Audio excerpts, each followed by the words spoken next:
নমস্কার বেআই মশাই। কন্যার সঙ্গে দেখা করে এলেন বুঝি? আগে না, আপনার সঙ্গে দুটো কথা ছিল।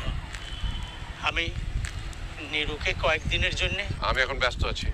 বলছিলাম কি বেআই, শহরে নাকি একটা ব্যামো এসছে, তা নিয়ে কাগজে খুব লেখালেখি হচ্ছে। আসার পথে 1000 টাকা সঙ্গে এনেছি, বাকিটা পরে দেব। থাক, ওতে আর কাজ নেই।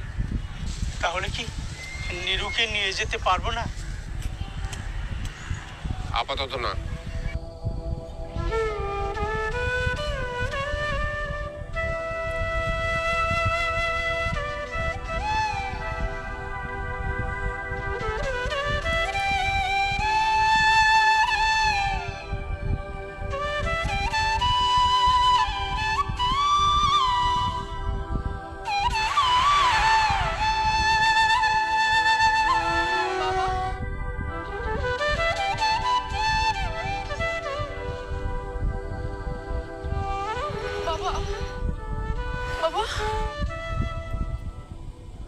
নিরু,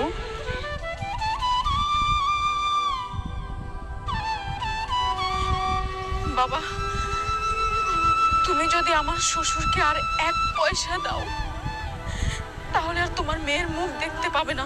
ছি মা, অমন কথা বলতে নেই। আর এই টাকাটা যদি আমি দিতে না পারি, তোর বাপের অপমান, তোরও অপমান। না বাবা, টাকা যদি দাও তবে অপমান। তোমার মেয়ের কি কোনো মর্যাদা নেই বাবা? আমি কি কেবল একটা টাকার থলি? যতক্ষণ টাকা আছে ততক্ষণ আমার দাম। না বাবা, তুমি এই টাকা দিয়ে আমাকে অপমান করো না। তাছাড়া আমার স্বামী তো এ টাকা চান না। মানে ওরা তো তোকে যেতে দেবে না। না দে তো কি করবে? তুমিও আর নিয়ে যেতে চেও না।